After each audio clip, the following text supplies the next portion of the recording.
Llegamos al día viernes de esta primera semana en la que Dios nos ha permitido estudiar el libro de los Salmos, comenzar a estudiar el libro de los Salmos, primera semana de enero también, primera semana del 2024, y por la gracia de Dios en este estudio estamos comenzando a explorar cómo leer los Salmos, y la intención de esta semana es poner las bases para lo que vamos a continuar estudiando el resto de semanas durante este trimestre.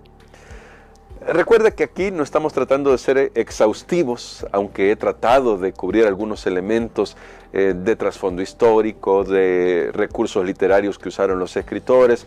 Aún así, pues hoy quiero ofrecer un breve resumen para que tengamos en mente algunos puntos importantes a la hora de acercarnos a cualquiera de los salmos, de estos 150 salmos que encontramos en la Biblia.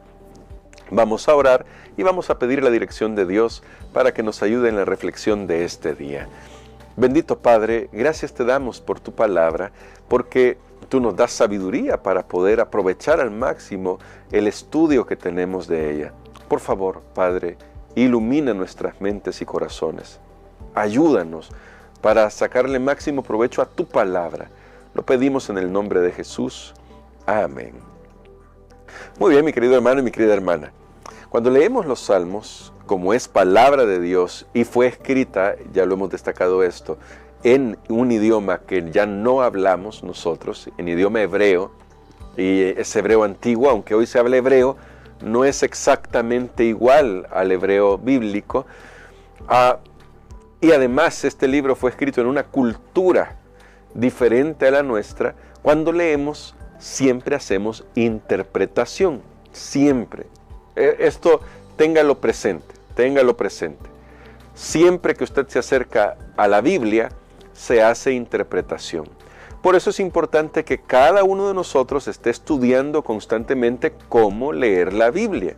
En este caso solo pusimos las bases un poquito de cómo leer los Salmos, pero es que en realidad tenemos que aprender a leer la Biblia, porque leer la Biblia siempre va a implicar interpretación. Y bueno, leer cualquier texto siempre implica interpretación, y esa siempre está dada por los presupuestos que nosotros tenemos, es decir, por las cosas que nosotros tenemos ya en nuestra cabeza. Eso se llaman presuposiciones. Y esas presuposiciones siempre van a afectar nuestro estudio de la palabra de Dios.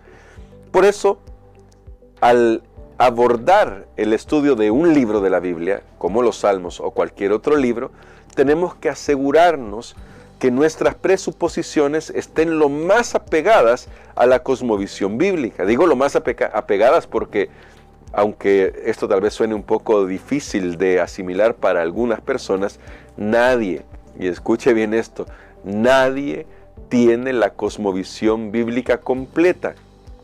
Nadie. Si alguien le dice, yo sí interpreto la Biblia tal como ella es, sepa que es un charlatán.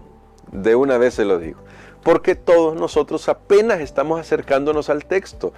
Yo no puedo atreverme a asegurar eso. Yo lo único que puedo hacer es decir, estoy aprendiendo y estudiando cómo comprender mejor la Biblia. Cómo comprenderla un poquito mejor. Y tal vez todavía me hace falta muchísimo, porque en mi caso personal, aunque conozco un poco de los idiomas originales, hebreo y griego, todavía necesito profundizar en el uso de algunas palabras a fin de comprender mejor la Biblia. Entonces, teniendo eso como punto de partida, veamos algunos otros elementos de los que hemos hablado en la semana.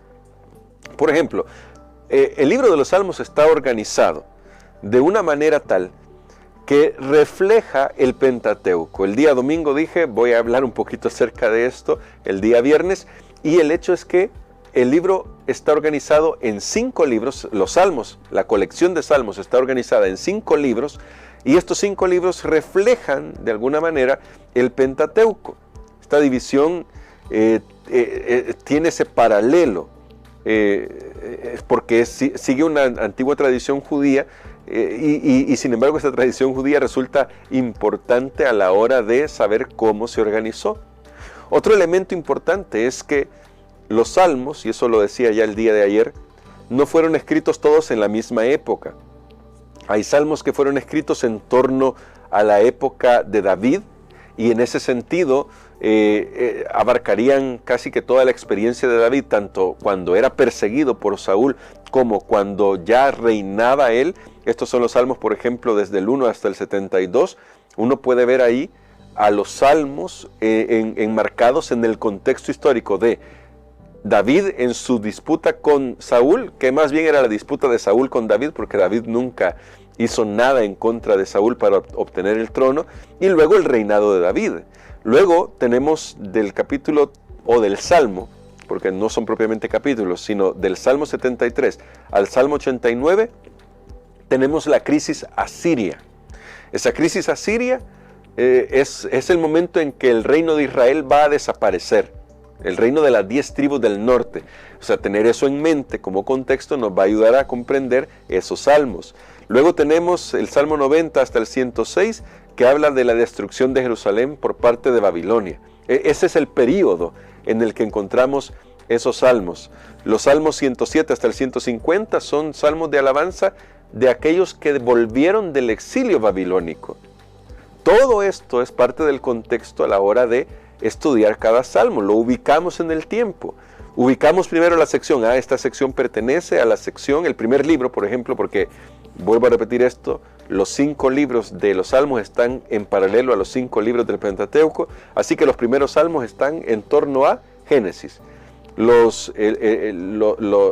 La colección del segundo libro de los salmos está en torno a Éxodo.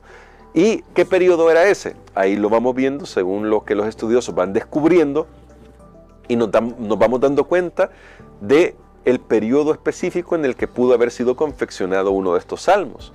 No voy a repetirlo esto, o lo voy a decir, quiero decir, no todos los salmos tal vez van a encajar específicamente con un periodo dado, como el que acabamos de resumir, porque tenemos el Salmo 90.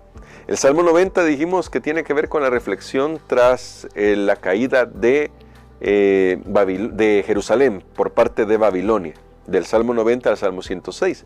Pero el Salmo 90 fue escrito por Moisés y fue escrito mucho tiempo antes de la caída de Jerusalén.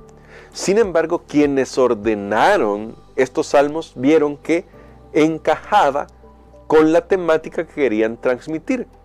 Porque ahora viene el tema. ¿Quién ordenó los 150 salmos? ¿Quién les dio el orden que tenían? Los estudiosos hasta el día de hoy creen que lo más seguro es que quienes hayan dado orden a estos 150 salmos tal como están fue Esdras, el escriba Esdras, que tiene su propio libro, junto con algunos levitas cantores, seguramente parte de los hijos de Asaf y los hijos de Coré que participaban dentro del coro.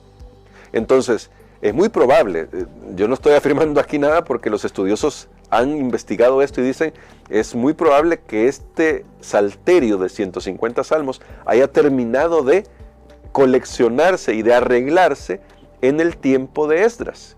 Y es bastante plausible porque Esdras hizo un gran trabajo para ordenar lo que nosotros conocemos ahora como el canon del Antiguo Testamento. Y bueno, es un gran trabajo que definitivamente nos ayuda a saber que si no es por la misericordia de Dios y que Dios estaba dirigiendo la obra que Esdras estaba haciendo, tal vez no contaríamos con el Antiguo Testamento. Y algunos se preguntarán, sí, pero ¿y entonces qué tenían de inspirado los siervos que ayudaron a Esdras? Bueno, tenían de inspirado el hecho de que servían en el templo y guiados por Esdras, que era alguien inspirado por el Espíritu Santo, le dieron forma a nuestro libro de los Salmos. Este salterio maravilloso que nosotros encontramos en la Biblia. Un maravilloso recuerdo para nosotros de que Dios es maravilloso, voy a repetir esta palabra, en cuanto a cómo se relaciona con nosotros. Él desea que nosotros nos relacionamos con Él de manera personal, particular. Así que los salmos tienen una combinación interesante, tal como toda la Biblia. Esa combinación interesante es que son oraciones divino-humanas, porque aunque las expresan los seres humanos, fueron inspirados por Dios para que a la hora de expresar sus emociones no simplemente recurrieran a la necesidad humana, sino que vieran Más allá de eso, la realidad de Dios. Así que hay mucha teología en el libro de los Salmos. Ahora, yo quiero invitarle a algo que lo dije en la semana.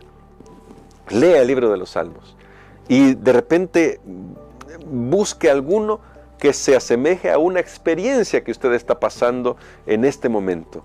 Y ore con ese salmo, ore con esa experiencia y dígale al Señor, Señor, yo quiero aprender de ti, quiero saber cómo orar. Y de repente se va a encontrar con un salmo y va a decir, este salmo se refleja en lo que yo estoy pasando. Así que ore con ese salmo. ¿Sabe por qué le digo esto? Porque necesitamos crecer en nuestra profundidad espiritual en cuanto a la vida de oración. A veces hay personas que dicen, pero es que no sé cómo orar. Bueno, ahora ya lo va a saber. Tome uno de los salmos y ore con ese salmo. Haga de las palabras de ese salmo su propia oración y se va a dar cuenta que ahí se encuentra una profunda relación con Dios que nosotros podemos imitar. Así que tenemos esto, ¿no? Parte de los recursos que estudiábamos durante la semana era que hay paralelismos, hay merismos. Explicamos eso en la semana. Usted puede ver estos vídeos que ya pasaron de esta semana de estudio para poder aprender un poquito más. Dentro del paralelismo hay paralelismo fonético, paralelismo antitético, paralelismo sintético. Y si a usted le parece que estoy hablando en chino en este momento, no se preocupe, porque la intención de que usted sepa más o menos cuántas formas de paralelismos hay es que usted pueda dedicarle tiempo a leer los salmos, que no los lea a la pasada, sino que pueda ir investigando, pueda ir estudiando detenidamente para extraer las bellezas que va a encontrar en esta poesía, en la poesía hebrea. Que el Señor nos ayude, mis queridos hermanos, que al finalizar el estudio de esta primera semana estemos motivados a leer más estos salmos, pero no solamente a leerlos, sino ahora a estudiarlos con profundidad, a dedicarles tiempo. ¿Qué le parece? ¿Ya encontró cuál es el salmo que se refiere a su experiencia? Escríbalo en los comentarios, escríbalo o escriba a nuestra radio y díganos, este es el salmo que yo encontré, refleja mi experiencia. Y díganos, ¿le ha servido esta semana para comenzar a ver los salmos de una manera diferente? También puede comentarnos, yo ya sabía un poco de esto. Y tal vez usted puede comentarnos algunos otros recursos que ha encontrado a la hora de estudiar el libro de los Salmos. Vamos a orar y vamos a dar gracias a Dios por lo que Dios nos ha dado durante esta primera semana de enero 2024. Gracias, Padre querido. Gracias por tu palabra. Gracias por tus misericordias. Y gracias porque tú, oh Dios eterno, nos instruyes constantemente. Y qué bondadoso eres. Porque al estudiar el libro de los Salmos, no solamente quieres que crezcamos en nuestra vida espiritual y que sepamos cómo gestionar nuestras emociones, también nos das herramientas para crecer intelectualmente. Porque definitivamente hay muchas cosas que necesitamos aprender, pero tú nos irás dando la sabiduría que necesitamos. Gracias, oh Dios eterno, por escuchar nuestra plegaria. Ayúdanos a caminar contigo, lo pedimos en Jesús. Amén.